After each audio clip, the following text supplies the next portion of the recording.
It's time to put the good in your morning. You're watching the KOAM Morning News on Fox 14. Today, scientists learn more about kangaroos after they discover they can communicate with humans. Our snow, now a thing of the past. We'll not only talk about accumulation numbers, but watch this thing re-emerge and blow up as it heads towards the East Coast.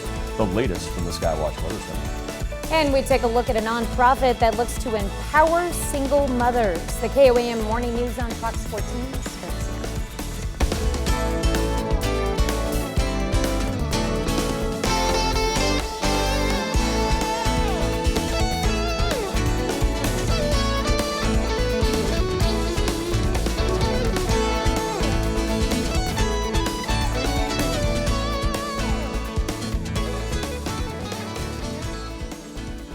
Thanks for joining us on the KOAM Morning News on Fox 14. I'm Tanya Bach. Neosho City Council does not pass a mandatory mask mandate or occupancy limits. The mask ordinance would have required everyone to wear a mask inside public places. On public transportation and outside of social distancing cannot happen. There were some exceptions to the ordinance. You don't have to wear a mask if you're eating or drinking, exercising, if your religious beliefs oppose it, or you're a child under the age of 6. The occupancy ordinance would have required all restaurants or businesses that are open to the public inside city limits to operate at 50% capacity. The ordinances would have gone into effect immediately and would have lasted until February 12th. There was a draft ordinance that was written up by our city attorney at the request of council due to a letter that was circulated from area hospitals. There were more than 25 residents who spoke in council in regards to the mask mandate. Mercy Hospital doctor is the first in Joplin to receive the COVID-19 vaccine. Dr. Eden Escura, an infectious disease specialist, was the first to receive the vaccine. 5 other Mercy employees were vaccinated yesterday. A building collapses near the Nevada Square yesterday evening. The Nevada Fire Department received the call a little after 5 p.m. that this building on the intersection of Cherry and Cedar had collapsed. No one was inside at the time and there were no injuries. Crews worked late overnight to bring the building down to a safe height so that it would not pose a danger to nearby structures. The city will continue to clean up this morning and parking near the area may be limited. Webb City man is in jail accused of killing a man from Lamar. Authorities have arrested 27-year-old Lane Bronson on charges of second-degree homicide for the July 2020 shooting that killed 51-year-old Terry Harless of Lamar, Missouri. The Lamar Police Department, Missouri State Highway Patrol, and the Southwest Missouri Major Case Squad helped with the investigation. The Newton County Sheriff's Office says a murder suspect died in jail while awaiting trial. Newton County Sheriff Chris Jennings says 43-year-old Vernon Thomas died in a Joplin hospital 2 days after COVID-19 symptoms first appeared. Thomas was charged with first-degree murder in the March beating death of 37-year-old Wesley Porter. Thomas was among several inmates who tested positive for COVID-19 since late November. Kansas Corporation Commission extends an order aimed at helping utility customers avoid disconnection. The order requires utilities to offer 12-month payment plans and to waive late fees. The order was originally set to expire on the 31st, but will now run until the end of the coronavirus pandemic. Lots of people look forward to the holidays, but this year Christmas is going to be hard for families who are struggling to make ends meet. There are over 300 kids in need in Cherokee County alone this year. Yesterday, we were able to help out thanks to your donations. We distributed dozens of toys for kids of all ages, and the Cherokee County Sheriff's Office helped us unload the sleigh. Families will get to pick up toys this week at the First Christian Church in Baxter Springs. Pastor there says there's more need now than ever.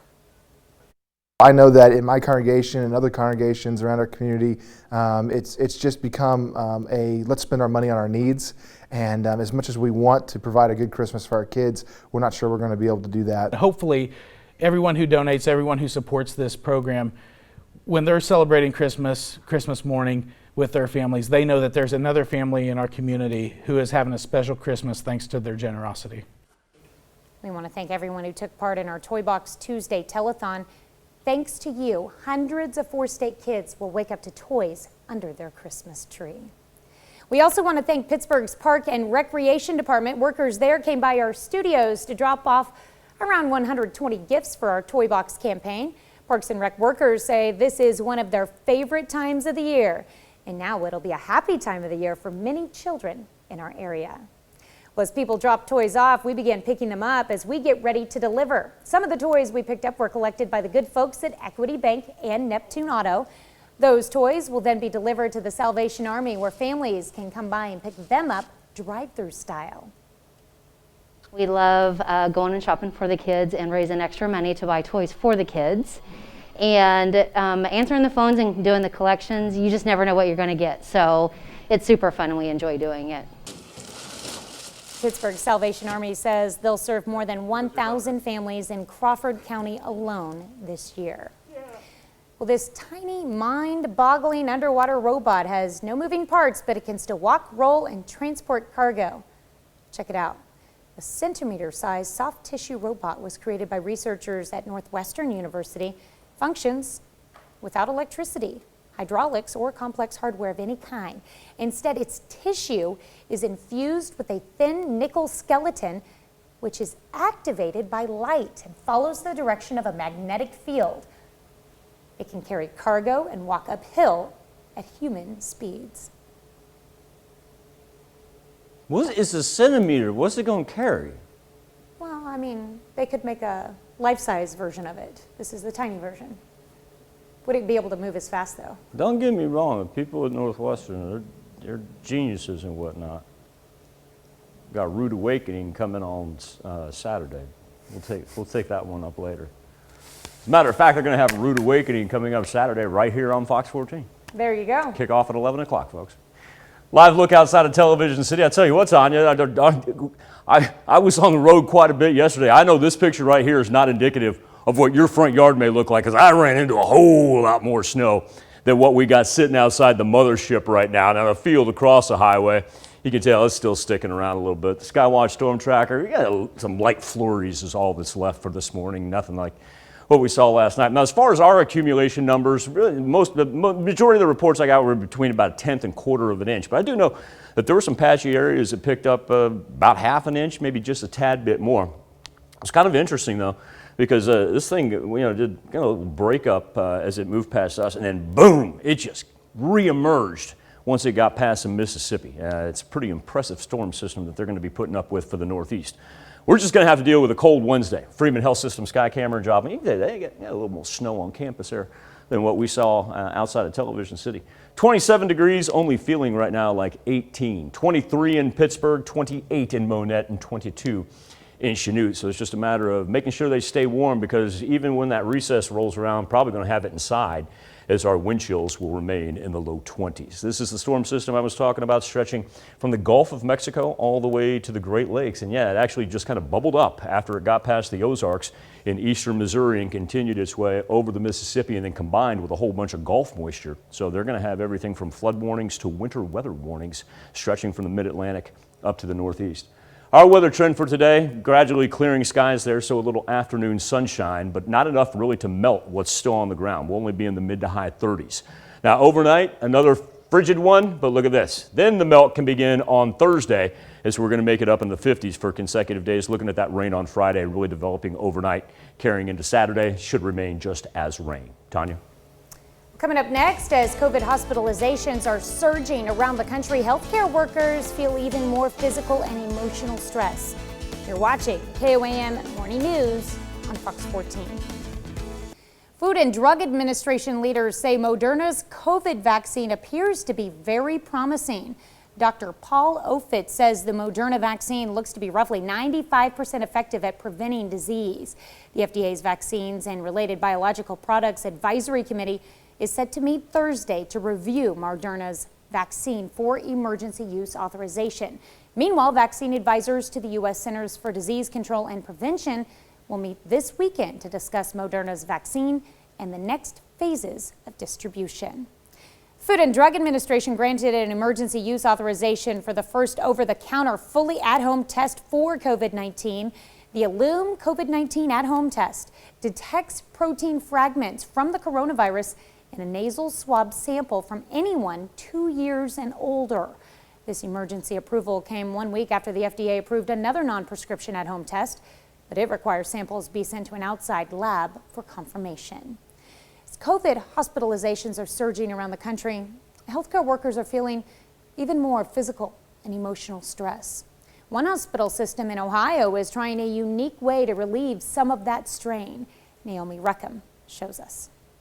Heather Hines is on the front lines of the pandemic. As a medical ICU nurse, she's dealing with a lot. You don't want to bring anything home. Then you see how sick people can actually get, and it could happen to anyone. So you're just, it brings on a little bit of extra fear and anxiety coming into work. 9 months into the pandemic, and with the next wave overwhelming hospitals, psychiatrist Kenneth Yeager says healthcare workers are simply fatigued. So we're having both physical exhaustion and we're having emotional exhaustion.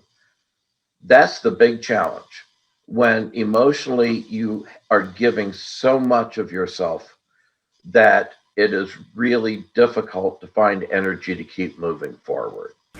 To offer comfort and support to staff, the Ohio State University Wexner Medical Center launched Buckeye Pause, a program that brings certified therapy dogs like Shiloh right to the COVID floors. The dogs are like magnets. I mean, staff can't stop. They just go right to them. And what is really amazing is you can see the stress kind of leach out of the individual. No matter what's going on that day, when the dog comes in, it puts a smile on everyone's face. Heather says she tries her best to stay positive during these trying times. I have 2 beautiful little babies at home, and they definitely keep my stress down. So being around them, I try to eat healthy and work out because that keeps my mind in the right place. And her pet therapy continues after those long work days. She has 3 dogs waiting for her at home. Naomi Ruckham, CBS News.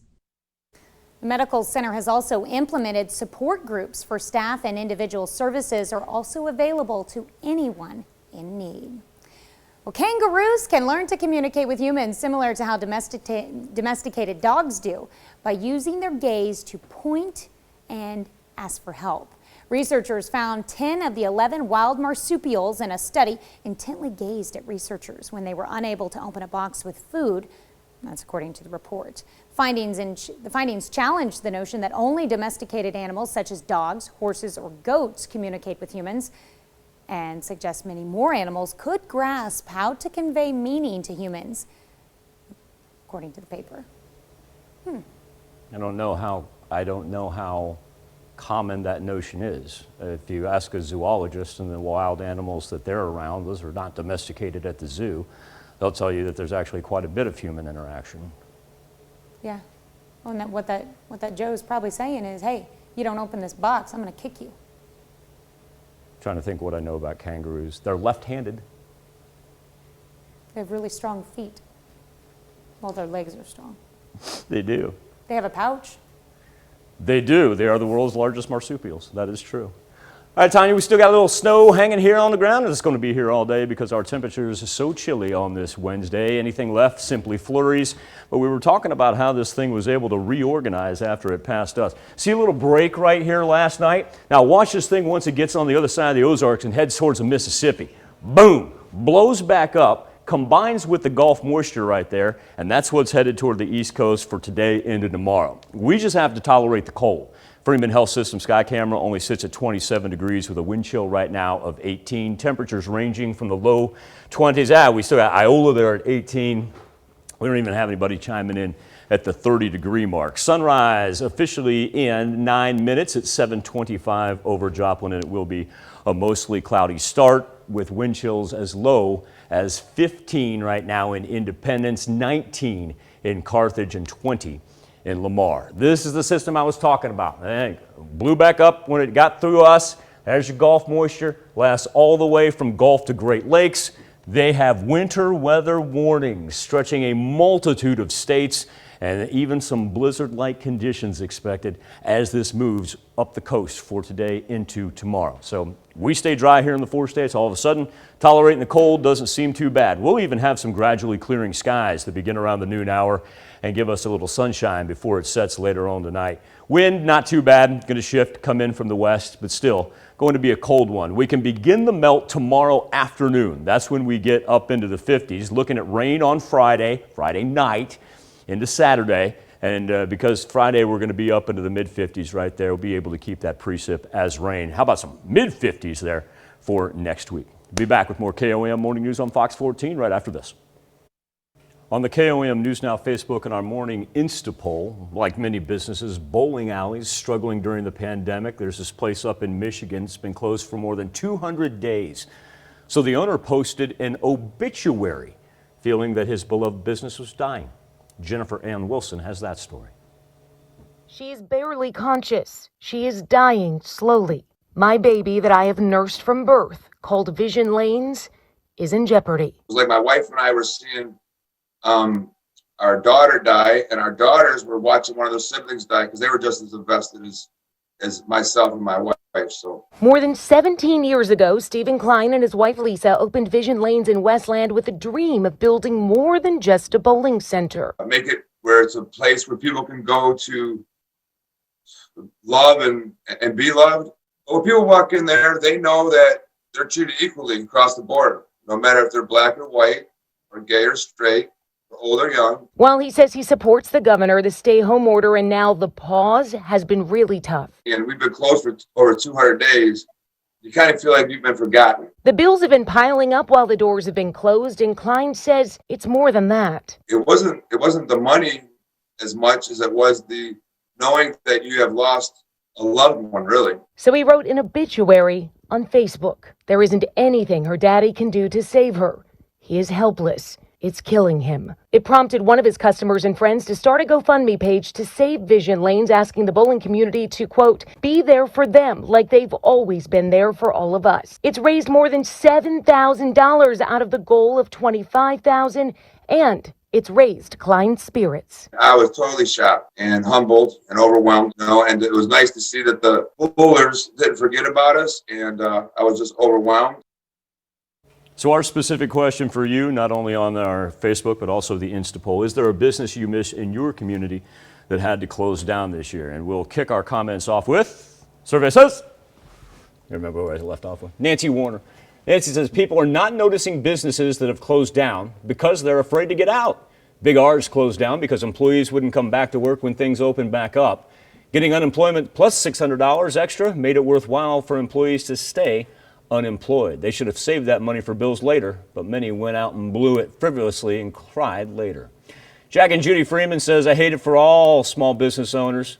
They are the backbone to our country, living the dream. Think it is time in D.C. for our elected people to give up their paychecks for 3 or 4 months, donate it to small businesses, and feed hungry Americans. God bless America, and Merry Christmas to all. Merry Christmas to you as well, Jack and Judy. Now, as far as our Insta poll goes, 65% of you say no, you haven't had a business that you like in your community that it's had to close this year. You've got plenty of time to vote. Go to KOAMnewsnow.com/vote. We'll be back right after this.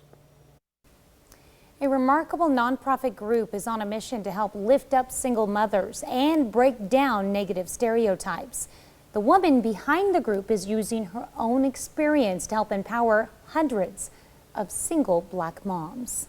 Put your seatbelt on, son. Once a month, Crystal Edwards, a Philadelphia elementary school principal, All right, we are here. rents a U-Haul truck Open up the side door and I'll get the back. and pulls up to this Walmart. Let's do it. Her mission to give back to single moms. Oh, they love the Pampers. Through a partnership, the store donates packed pallets of items, from heaters and microwaves to Barbie dream houses. Listen, a Barbie dream house? I never had one. My mother couldn't afford that. It all started when Edwards found herself a single mom at 27 years old. Right after you became a single mom after your divorce, someone made a comment to you. What did they say? I was in the store and someone said, here's another one, these children with no fathers. And I'm thinking to myself, wow, you don't even know my story. Do you believe there's a perception that black women are the face of single moms? I absolutely do. Biases and prejudices that did not reflect the hard work, the lack of access, the overwhelming sense of I'm doing this work by myself. The newly remarried mom of 4 set out to change the perception. In 2015, her nonprofit, Empowering Single Moms, Inc., was born. And we're really focusing on getting women off of any type of government assistance. We do an assessment. Where are you today and where are you trying to get to? And we partner and network to make sure that those women are able to reach those goals. Everybody has their number, okay? Their distributions take place across Pennsylvania, Delaware, and New Jersey. We're going to be here until everything is gone. They advertise on social media, in church bulletins, and through word of mouth. Please get in the line. On this day, dozens lined up in the cold outside her elementary school in North Philadelphia. She keeps a database of names, and if they're willing to work, offers a networking program with resources, helping single moms achieve education, housing assistance, and employment. When you first met Crystal, what did you need? I don't think, Meg, the question of what did I need, but just more what didn't I need. 33-year-old Chanel Odoms needed a job with hours that matched her daughter's school day. You just met her randomly through a distribution site. And I just love it, yes. With Chanel's professional background in mental health, Crystal was able to get her a job as a classroom assistant at her school. Has she helped you get off public assistance? Yes. Now I'm completely off of that. Crystal has helped more than 400 women. Her dream is to raise enough money for a van for pickups and a small building to offer workshops and face-to-face counseling. This is life-changing work. This is transformational work. This is the servant work. I wash the feet of the community, and I tell people that all the time. This is not glitz and glamour. This is building people up. Come on, babe. Building people up to be their best. At that one event, more than 100 single moms received much-needed household items, even some holiday gifts. Crystal's now in the process of following up with each of them to see how she can help them in other aspects of their lives. Meg Oliver, CBS News, Montclair, New Jersey. Sounds like a great program.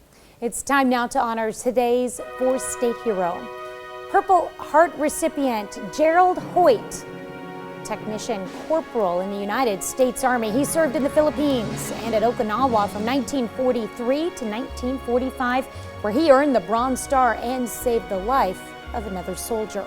A native of Lamar, Missouri, we salute you, Gerald Hoyt, our 4th state hero.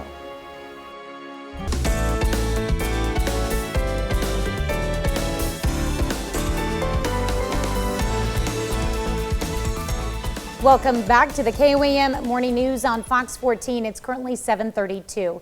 Let's take a look at today's top stories. Neosho City Council does not pass a mandatory mask mandate or occupancy limits. The mask ordinance would have required everyone to wear a mask inside public places, on public transportation, and outside if social distancing could not happen. There were some exceptions to the ordinance. You wouldn't have had to wear a mask if you were eating or drinking, exercising, or if your religious beliefs oppose it, or if you were a child under the age of 6.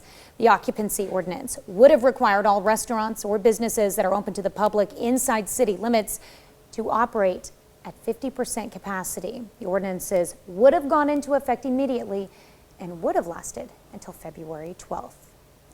A building collapses near Nevada Square yesterday evening. The Nevada Fire Department received the call a little after 5 p.m. that this building on the intersection of Cherry and Cedar collapsed. No one was inside at the time and there were no injuries. Crews worked late overnight to bring the building down to a safe height so that it would not pose a danger to nearby structures. The city will continue to clean up this morning. Parking near the area may be limited. More snow fell in central Oklahoma on Tuesday. And this is what it looked like in the Oklahoma City area. The city was forecast to get between 3 and 4 inches of snow. Winter storm warning was in effect for much of the day on Tuesday. Snow's also headed to the northeast and mid-Atlantic regions of the country today, and the forecasted accumulations there are in feet, not inches. Parts of the New York, New Jersey, Connecticut tri-state area could get 2 feet of snow. We'll break down the good old-fashioned nor'easter. Look at that mess down there in Oklahoma City. And Tanya, you were right there. They ended up getting 3.5 inches of snow. Of course, it's part of the system that gave us mainly between 1/10 and 1/4 of an inch. I did get some isolated reports of as much as a 1/2 inch of snow, not widespread by any means. But then after it moved past us, it got bigger and bigger on the other side of the Mississippi. Let's start with a look at outside Television City right here, where we've still got the snow on the ground, and it's going to remain all day long because it's a chilly one. Now, the snow's done for us. You may see some light flurries, just residual effect, but now it's just mostly cloudy start. And then watch this, as it broke on us last night. Once it got on the other side of the Ozarks, reaches eastern Missouri right there, it just becomes a pretty good organized winter storm that is really going to hamper portions of the mid-Atlantic and the northeastern part of the United States. So let's be fortunate that we only have to worry about staying warm. Freeman Health System sky camera in Joplin, 27 degrees, but only feeling right now like 18. Everybody below the freezing mark, nobody even getting up into 30 right now. And as far as what it feels like, how about as low as 14 in Neodesha, 18 in Webb City, and 19 in Carthage. Now this is the storm system, and where it sits right now, it stretches from the Great Lakes all the way down to the Gulf of Mexico. It's kind of two-form because they had some rain move out of here and it comboed with our snow. And so what they're looking at are winter storm warnings, all indicated in white right there. And really, as this gets closer to the coast, they're going to be looking at blizzard warnings by the time today's over into tomorrow. So like I said, all of a sudden gradually clearing skies and cold temperatures, and not too bad here in the 4 states. Now, as we get into tonight, Thursday morning, going to be another chilly one, so that's why snow is going to stick. But then by the time we reach Thursday afternoon, we begin to see high 40s, low 50s even. So the melt will begin. Now, this is what they got right here. Watch this thing. Whoo, that is going to get nasty for them for Wednesday into Thursday. Nothing on the backside of it for us, though. We really don't have to worry about rain reemerging until we get to Friday. And that's going to be Friday night into Saturday morning. And nice thing is, you know, we're way above 32 right there, so let's keep it as rain. That'll be just fine by everybody. Still got some slick spots out there. Slow down on bridges, overpasses. Just take your foot off the accelerator. Give yourself a couple extra minutes. Don't just be safe. But Department of Transportation page is looking pretty good right now. We'll be back with more KOAM Morning News on Fox 14 right after this. Welcome back to the KOAM Morning News, and it is a Wildcat Wednesday. We're fortunate enough to be joined by both James Coover and Wendy Powell from the Kansas State Extension Office. Thank you so much for joining us. I appreciate it. Now, usually I put you on the spot and ask you questions, but I understand this morning we're opening up with you putting me on the spot with a little game show. Yes. I'm James Coover. I'm the crop production agent for the Wildcat District. Wendy Powell, I'm the livestock production agent for the district. And today we're going to play a game show. Is that fence legal? Are you ready? Yeah. I just hope like nobody comes, you know, running in saying things that I'm saying are illegal. Okay. Well, it's, legal or not legal. And so, you know, in Kansas law, a lot of these laws were formed a long time ago. So, and we have a very specific definition of what kind of fence is legal and which one does not qualify as a legal fence. And so we're going to see if you know your Kansas fence laws. All right? Okay. Our first one is this beautiful stone fence here. Okay. It is 4 feet tall. This is probably not close to that, but let's say it's 4 feet tall. Right. 18 inches at the bottom and 12 inches at the top. Okay, very specific. I like that. So that is our stone fence. Second up here, we have our barbed wire fence. Okay. Now, the fence is 20 inches from the bottom, if this post was in the ground, and 46 inches at the top. All right. 2-strand barbed wire fence. Okay. Now, for our third fence here, we have a single strand electric fence. And this is a 14 gauge equivalent wire. We have a stranded fabric wire here. And this is just one strand, but it's electrified. So here are 3 fences. Now, what do you think? Which ones are legal? I think the stones. So it'd be like if I'm facing the screen, I think the stone one is illegal, and then the barbed wire and the electric are legal. Okay. Like right here? Right. Am I right? All right. Is this what you were sticking with? Yes. Final answer, Okay. Regis. We got our video light here. All right. Here's Here the we first go. one. Oh. The stone one is legal, which means the other two not legal.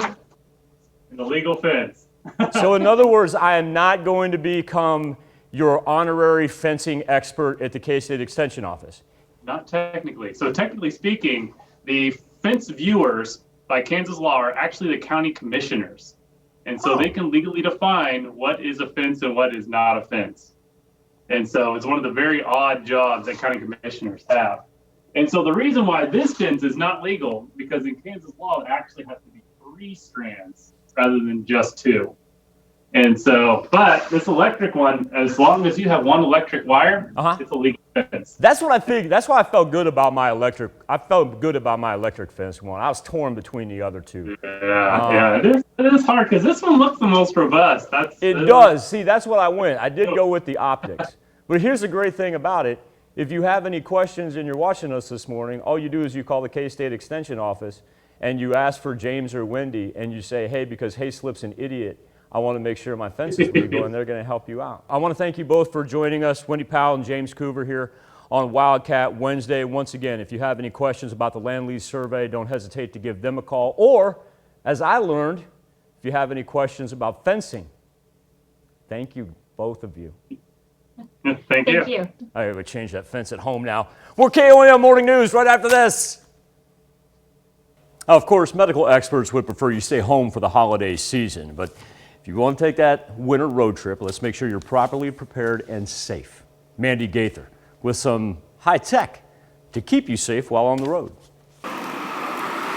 Hitting the road during a pandemic? COVID-19 may be adding new worries for people heading out for a quick winter road trip. Everything's really different now, and you have to take a lot of precautions. Nationally syndicated tech columnist Jennifer Jolly has some tips and gadget ideas to pack in the fun safely.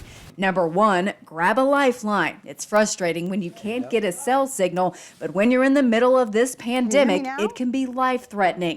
She recommends a product that lets you access maps, weather, and extends your cell coverage. The SureCall Fusion to Go 3.0 fixes that whole "can you hear me now" issue. I mean, it's a cell phone signal amplifier that boosts weak signals across multiple devices, and it works across all carriers too. Next, stay powered up. Make sure you have a reliable way to charge all your gadgets so you won't have to plug in at a public space. And 3, zap those germs. She says don't forget the sanitizers and the wipes, and also recommends this cordless UVC sterilizer called the Monos Clean Pod. It claims to wipe out viruses, bacteria, and all kinds of nasty little germies, but UV light damages human skin, so don't use it on your hands, your face, or any other part of your body. And number 4, take the entertainment along for the ride. Create the ultimate binge watch playlist for your whole family. And finally, turn it up. Invest in a nice Bluetooth speaker for the road and for the destination. For Consumer Watch, I'm Mandy Gaither. Now, don't expect any Starbucks coffee deals to fuel your road trip. Company's halting its happy hour event this week. It was revealed in an internal memo that it's responding to overcrowding concerns and a resurgence of coronavirus cases. Last year, Starbucks offered the 2-for-1 promotions every week during the holiday season. Company plans to reassess its happy hour promotion in January. Be back with more KOAM Morning News on Fox 14 right after this. 10 minutes till the top of the hour here on the KOAM Morning News on Fox 14. We got a new storm report to let you know about. So we'll get to that here in a second. It's nothing severe in our roads. Not looking too bad. Just want everybody to know that there are patches of black ice out there. Now, before we dive into that latest report, I want to dive into a new species. That's right. Scientists in South America say they found a type of frog, get this, that was once thought to be extinct. Kevin Cork introduces us to these old, new creatures. birds flying in the skies of Bolivia. It's a sight to see, but that's not what scientists in South America are marveling over. During an expedition in Bolivia's Andes region, 17 researchers from the environmentalist group Conservation International found this devil-eyed frog, believed to be extinct.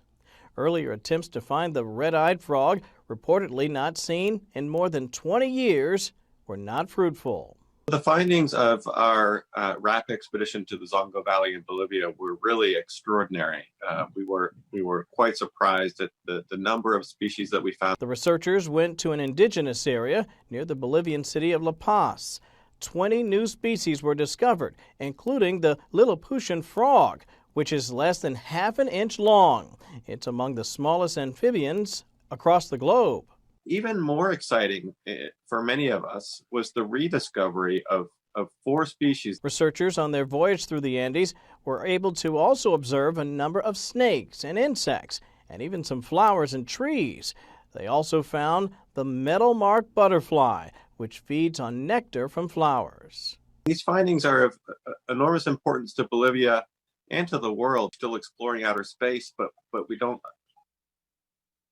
So much stuff right here on our own planet that we know very little about. I think that is so neat that they found that right there. All right, we're at 8 minutes to the top of the hour now. I want to revert back to we were talking about road conditions. Make sure you slow down on bridges and overpasses. Do have some black ice sitting out there, just partially covered roads from our Department of Transportation pages. So really don't have a whole lot of concerns if we all take it nice, slow, and easy. Now, this is going to be the national talker, this huge storm system that stretches from the Gulf of Mexico all the way up to the Great Lakes. And it's actually associated with the snow that we had on Tuesday, and it's right here. And then you go, well, that's impressive in nature. We certainly didn't see anything like that. No, we didn't. We actually had it kind of taper off as it rolled through us, but then reemerge on the other side of the Mississippi. We were talking about that latest storm report. Well, it comes out of Elk County, Kansas right there. 0.8 of an inch falling yesterday. Now, the majority of reports that we've received, anywhere from 1/10 to 1/4 of an inch, in isolated areas throughout the central and western portions where it was as much as 1/2 an inch. But that's nothing compared to what they're looking at out to the east. Once again, watch it just explode on the other side of the Ozarks. It's the same thing that we had, just took a little northeasterly track after it got past Springfield right there, and then right through the Ohio River Valley. And so what that's going to result in for them, winter storm warnings indicated in white, stretching from the mid-Atlantic all the way up through New England. And they're looking at feet of snow, possibly even blizzard warnings here in the next 48 hours. All we need to do is stay warm. From the Freeman Health System Sky Camera in Joplin, 27 degrees with a wind chill right now of only 20. Temperatures consistently below the freezing mark. Chanute right now, that's not a wind chill, that's a temperature. Chanute has dropped down to 17 degrees. It only feels like it's 11 in Neodesha, 19 in Carthage, and 20 in Lamar. Now, we're not going to have much of a warm-up. We are at least going to get a little afternoon sunshine there as it breaks up. But the melt really won't begin until Thursday. Now, Thursday and Friday, looking great temperature-wise. Talking about a couple of 50s right there. And our rain that emerges Friday night into early Saturday morning should remain as rain because you'll notice our overnight lows able to stay above freezing. We'll be back and wrap up this edition of the KOAM Morning News on Fox 14 right after this. Welcome back to the KOAM Morning News on Fox 14. Here's what's happening today. The nationwide rollout of Pfizer's coronavirus vaccine continues, with healthcare workers and nursing home residents among the first to be immunized. The FDA released a report that said a vaccine made by Moderna appears to be effective. That could clear the way for it to be authorized for emergency use by the end of this week. Senate Majority Leader Mitch McConnell on Tuesday congratulated Joe Biden as the winner of the 2020 race for the White House. It was the first time the Kentucky Republican had publicly acknowledged Biden's victory. And President-elect Biden has filled 2 more positions in his cabinet. He's chosen former campaign rival Pete Buttigieg as his transportation secretary. Biden will also nominate former Michigan Governor Jennifer Granholm to be the Secretary of Energy. Let's check in with Michael with a final look at your forecast. Lock in for a cold one. At least we're done with our snow, but our temperature is going to be in the 30s all day long. After a cloudy start, we'll get a little part in the clouds and see some sunshine here before she's all said and done. But the melt doesn't begin until Thursday. That's when we have the emergence of some 50-degree temperatures that ride us into the weekend. Well, Mackenzie Scott, the former wife of Jeff Bezos, looks to donate to 384 charities, rounding up to nearly $4.2 billion. She wrote in a post on Medium, the pandemic has impacted minorities and women disproportionately. Many of the groups she's donating to provide services for underserved communities. Gifts come less than 6 months after she donated $1.7 billion to 116 organizations back in July. Now, Scott also noted in that Medium post that many billionaires have gotten richer during the pandemic. And one thing about her too, when she makes those donations, number one, she's very charitable with the money. Number two, she challenges other billionaires and says, awesome. "Hey, throw down with me, folks." So she truly has become a philanthropic leader right there. That's awesome. I want to thank you all for letting us put the good in your morning. Stay warm out there. We'll be back with more news and weather when we see you at noon. Have a great morning and an even better day.